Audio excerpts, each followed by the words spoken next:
আব্দুল্লাহ হুজুরের নাম এক জায়গায় লিখলো, আর এক জায়গায় 10টা উটের নাম লিখলো, কিন্তু নাম উঠছে আব্দুল্লাহ হুজুরের। আল্লাহু আকবার। আবার 20টা দিয়েছে, নাম উঠছে আব্দুল্লাহ হুজুরের। 30টা নাম উঠছে আব্দুল্লাহ হুজুরের। 40টা উট বিনিময় আব্দুল্লাহ, আব্দুল্লাহর নাম উঠছে। 50টা উট বিনিময় আব্দুল্লাহ, আব্দুল্লাহর নাম উঠছে। এরকম বাড়তে বাড়তে একটা কাগজে লেখা হয়েছে 100টা উট, আর একটা কাগজে আব্দুল্লাহ। যখনই তুলেছে আব্দুল মোতালেব হুজুর খুলে দেখছে 100টা উট। বলুন মারহাবা, জোরে বলুন মারহাবা। কিন্তু ওনার মধ্যে ইতমিনানের জন্য যে আল্লাহ এতে খুশি, তো ইতমিনানের জন্য দ্বিতীয়বার আবার দিয়েছে, ট্রাই করছে। দ্বিতীয়বার আবার 100টা উটের নাম উঠেছে, জোরে বলুন সুবহানাল্লাহ। দ্বিতীয়বার আবার দিয়েছে আব্দুল্লাহর নাম, আর 100টা উট। হযরত আব্দুল্লাহ হুজুরের নাম ওঠেনি, 100টা উটের নাম উঠেছে।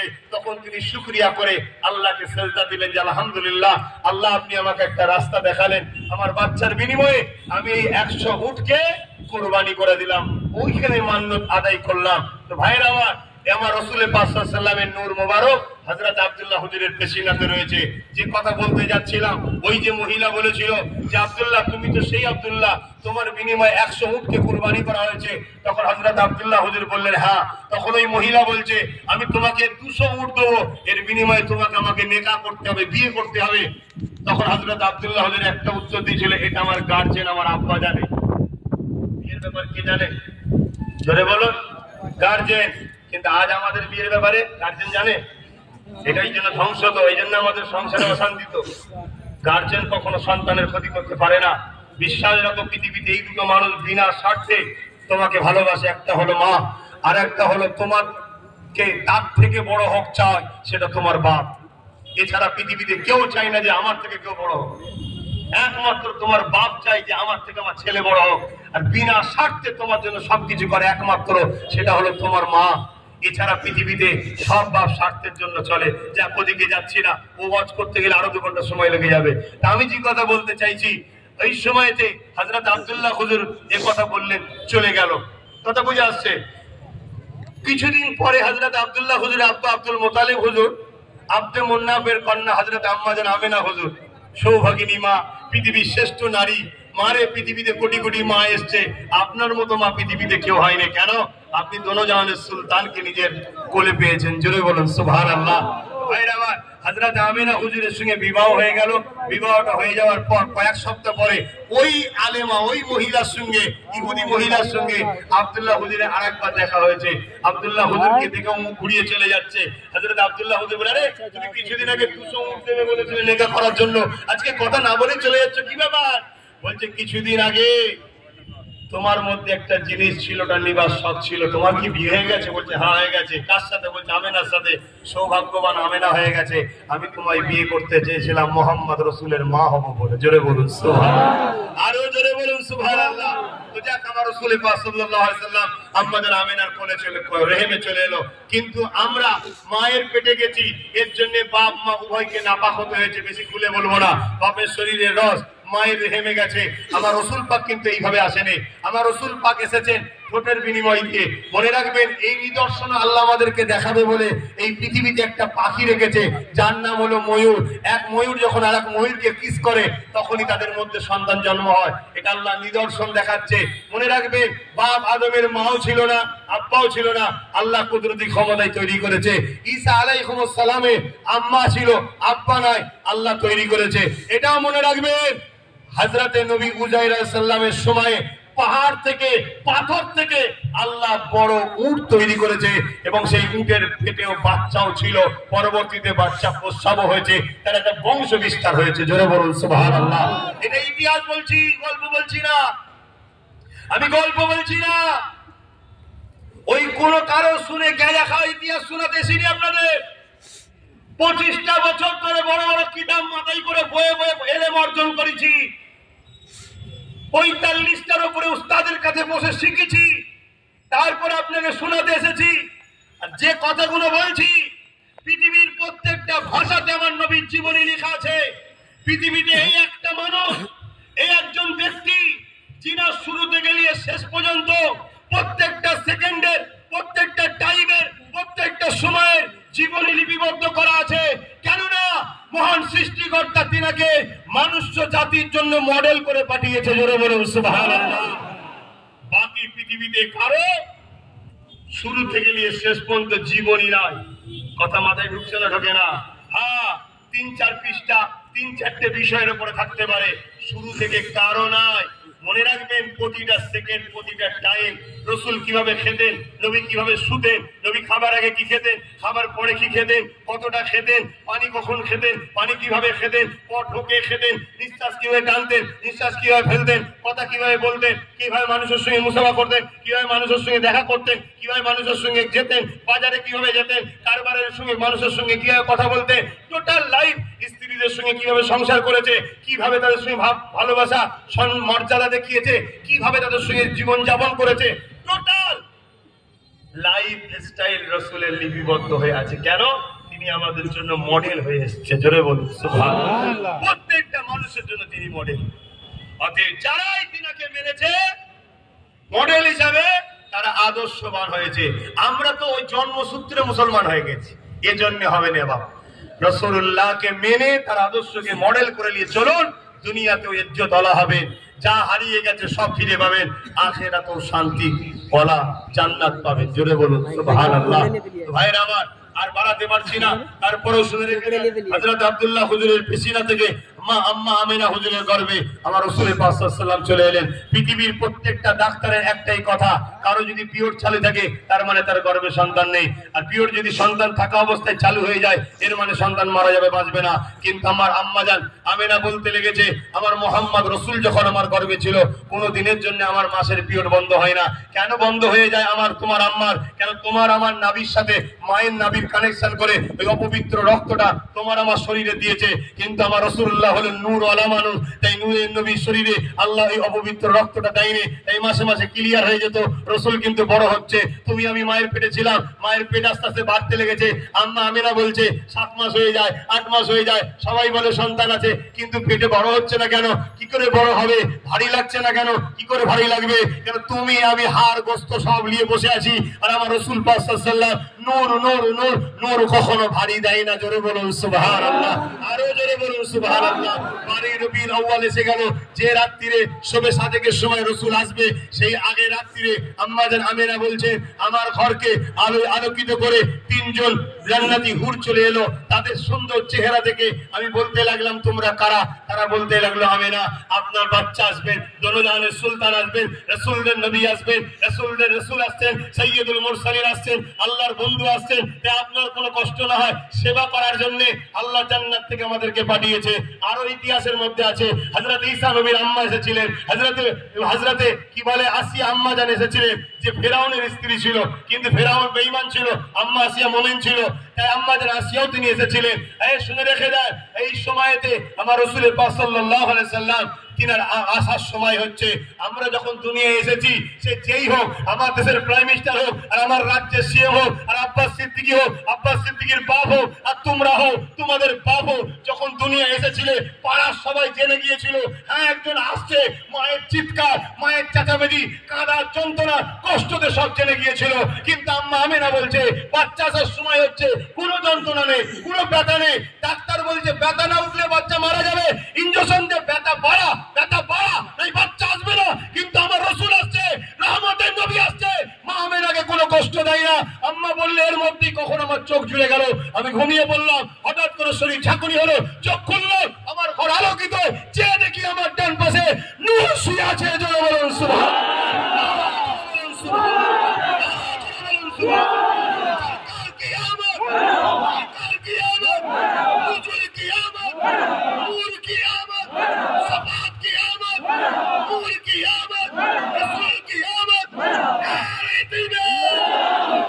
তিনি হলেন দোনো জাহানের বাদশাহ, দোনো জাহানের সুলতান, দোনো জাহানের রাসূল। তিনি তাসলিম নিয়েছেন, শিশু নবী শোয়ানো আছে, পুরো ঘর আলোকিত।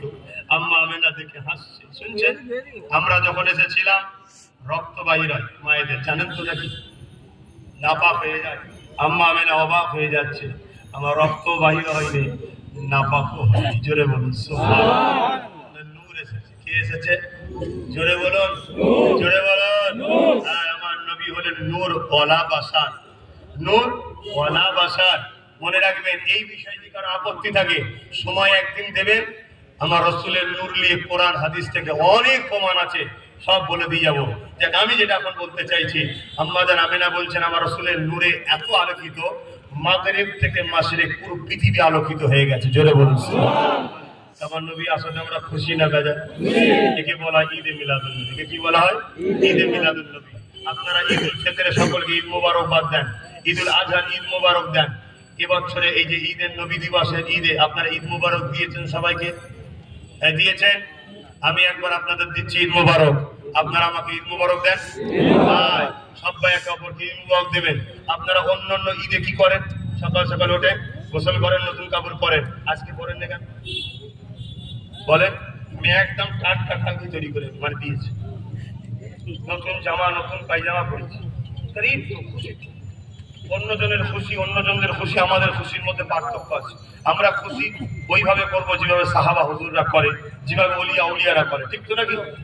সেই জায়গায় আপনারা পরের বার থেকে হবে। আর এটা মনে রাখবেন, দুই ঈদও পেতাম না যদি মোহাম্মদ রসুলকে না পেতাম। তাহলে দুই ঈদে যদি আমি খুশি বানাতে পারি, নতুন জামা পরতে পারি, সকাল সকাল উঠে গোসল করতে পারি, তার থেকেও বেশি খুশি এটা বানাবেন। তবে মনে রাখবেন, আপনারা ওই রাস্তাতে যখন যান কোন রোড যেন জাম না হয়, ডিজে বাজাবেন না। তবে আমি আহলে সুন্নাত ওয়াল জামাতের ছেলেদের ঘরে যেটা বলেছি সেটা হলো কি, ক্যাম্প তৈরি করো। এক একটা অঞ্চলে সবাই মিলে এক জায়গায় হোক, বা নিজের এলাকায় একটা করে ক্যাম্প করো। সেখান থেকে গরিব মানুষদের ঘরে কি বলে, এক পদে পথচারী মানুষ, জাতি ধর্ম বর্ণ নির্বিশেষে সবাইকে যে আসবে মিষ্টি মুখ করাও, তাদেরকে ফুল দাও, পানি দাও। তবে প্যাকেট জাতীয় খাবার দেবেন। কি দেবেন? প্যাকেট জাতীয় খাবার দেবেন। রুচির একটা ব্যাপার থাকে ভাই। আমাকে যদি কেউ খোলা খাবার দেয় আমি নেবো, আমি নেবো। কারণ সর্বত্র ছিল নিজেরা পানির বোতল দিতে, কেন প্যাকেট জাতীয় জিনিস, এটা সেফটিরও ব্যাপার থাকে। কথা বুঝে আসছে? এত অল্প দেন, আপনার ক্যাপাসিটি অনুযায়ী দেন। 10টা গ্রাম এক জায়গায় একটা মেন বাজারের মুখে বসুন, 10টা গ্রামে। আপনি তো আল্লাহকে খুশি করার জন্য করছেন, আপনি তো নেকির জন্য করছেন। কি দিয়েছে আমি করছি এটা প্রমাণ দেখাবার তো দরকার নেই। আপনি তো নেকি পাবেন, আশাই করছেন, এগুলো করবেন, কিন্তু কোনো মানুষের কষ্ট দিয়ে নয়। কেন আমার রাসূল রাহমাতাল লিল আলামিন, তিনি সবার জন্য দয়া। জোরে বলুন সুবহানাল্লাহ, আরো জোরে বলুন সুবহানাল্লাহ। মনে রাখবেন, কোন জীব জন্তুর উপরও জুলুম করা যাবে না। আমার রাসূল পাক সাল্লাল্লাহু আলাইহি ওয়াসাল্লাম তাদেরকেও ভালোবাসতেন, প্যার করতে বলেছেন। তো যাক আমি ওই বিষয়ে আজকে যাচ্ছি না। আমার রাসূল পাক সাল্লাল্লাহু আলাইহি ওয়াসাল্লাম তো চলে আসলেন, কিছুক্ষণ পরেই আমার পুরো ঘরটা কুয়াশা হয়ে গেল, অন্ধকার হয়ে গেল। আম্মা আমিনা বলছেন আমি বড় পেরেশান হয়ে গেলাম। এই আলোচনাগুলো যেখানে হয় ওটাকে বলা হয় মিলাদুন নবীর মাহফিল, অর্থাৎ নবীর শিশুবেলার আলোচনা, আগমনের আলোচনা। আর বাকি আরো যা আলোচনা আছে ওটা সিরাতুন নবীর মাহফিল। কথা বোঝা আসছে? তো মনে রাখবেন, আমার রাসূল পাক সাল্লাল্লাহু আলাইহি ওয়াসাল্লামের আম্মাজান বলেন, আমি অবাক হয়ে গেলাম, ঘরটা অন্ধকার হয়ে গেল, কুয়াশা হয়ে গেল। আমাকে গায়েবী আওয়াজ এসে গেল, আমিনা ঘাবড়ে যেও না, তোমার বাচ্চা তামাম কায়নাতের সুলতান হয়ে এসেছে। পুরো দুনিয়ার শাহিনশাহ তিনি, দুনিয়া আখিরাতের বাদশা তিনি। এই পুরো দুনিয়া তিনাকে ঘুরিয়ে দেখানো হচ্ছে। জোরে বলুন সুবহানাল্লাহ, আরো জোরে বলেন। এক মুহূর্তের মধ্যে হুজুর আবার তাসরিফ নিয়ে আসলেন। আপনার মাথায় ঢুকতে পারে, কেন মেমোরি তো ছোট, মেমোরি ছোট, ছোট চিন্তা হতে পারে যে কয়েক মিনিটের মধ্যে আসতে পারে কি করে। ফারাক্কায় মেন তুললে আপনার পূর্ব মাদারীপুরে এক মুহূর্তে কারেন্ট চলে আসে না, আসে না? ফারাক্কা কোথা? আরে যেখানে কারেন্টের সিস্টেম আছে, কথা বুঝে আসছে না? সেখানে যদি মেন তোলে, এখানে এক মুহূর্তে মানুষের তৈরি করা, তো মহান সৃষ্টিকর ক্ষমতা নাই? কোরআন শরীফ বলছে না, হযরত সুলাইমান আলাইহিস সালামের একজন খাদেম ছিলেন, চোখের পালক ফেলার আগে বিলকিস রানীর সিংহাসনকে তুলে নিয়ে এসেছিল, জানেন না? হ্যাঁ, যেটা 10,000 মাইল দূরে ছিল। কত? 10,000 মাইল দূরে ছিল। শুধু চোখের পালক ফেলতে কত সময় লাগে? কথা বলেন? 1 সেকেন্ডও নয়, এর মুহূর্তে নিয়ে এসেছিল।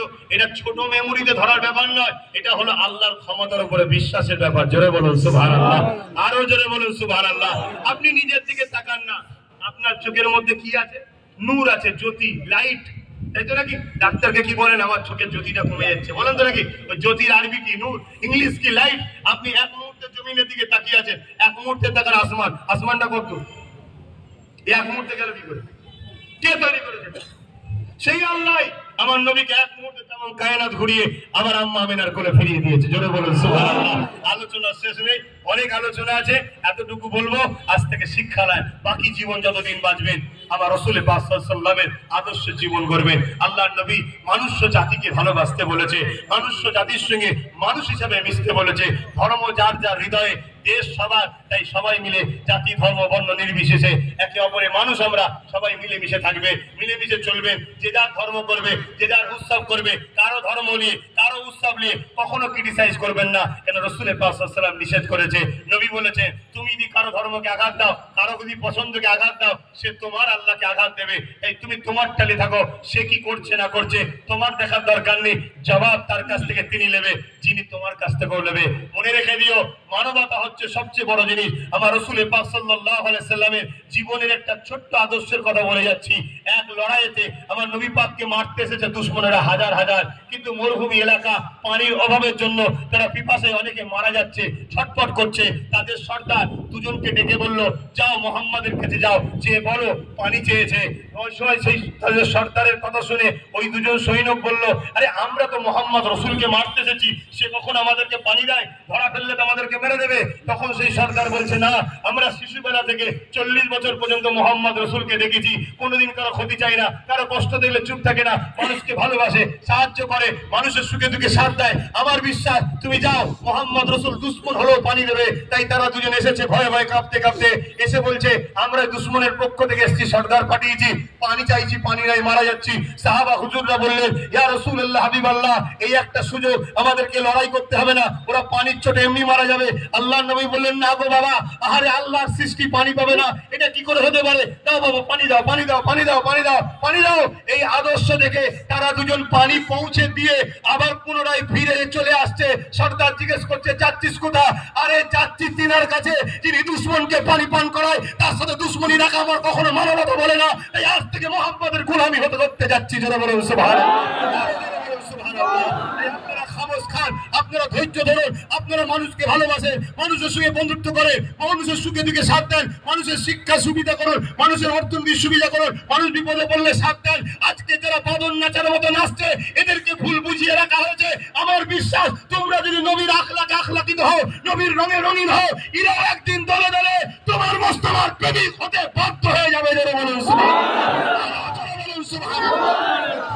সবাই পছন্দ করে, সুন্দরকে সবাই পছন্দ করে, আলোকে কখনো দাবিয়ে রাখা যায় না। কিন্তু তোমার আখলাকে লোক আমার দিনকে গাল দিচ্ছে, তোমার ব্যবহারে লোক দিনকে সমালোচনা করে, তোমার কর্মকাণ্ডে মিডিয়াতে দিনকে সন্ত্রাস বলা হয়। তাই আদর্শবান তৈরি হও, আদর্শবান তৈরি হও, ভালো মুসলমান হও। মুসলমান তো অনেক রয়েছে, ভালো মুসলমান কটা, ভালো মুসলমান কটা। আজকে আমার বাপ আমার দ্বারা সুরক্ষিত নয়, আমার দ্বারা আমার পাড়া প্রতিবেশী সুরক্ষিত নয়, আমার দ্বারা আমার এলাকার মানুষ সুরক্ষিত নয়, আমার দ্বারা আমার এলাকার প্রশাসন সুরক্ষিত নয়, আমার দ্বারা আমার এলাকার দেশ রাষ্ট্র সুরক্ষিত নয়। এ কখনো ভালো মানুষও নয়, ভালো মুসলমানও নয়। মনে রেখে দেবে শেষ কথা, হুব্বুল আতান, এদের দেশকে ভালোবাসার আর রাসূলের হুকুম রয়েছে। জোরে বলুন সুবহানাল্লাহ। তাই নবী মক্কাকে ভালোবেসেছে, আমাদের উচিত আমাদের মাতৃভূমি মহান ভারতকে ভালোবাসতে হবে। এটা মাথায় রেখে আমি আমার কথা শেষ করলাম। আসেন আমরা দয়ার নবীর উপরে একটু সালাম দিয়ে দোয়া শেষ করবো। ইয়া নবী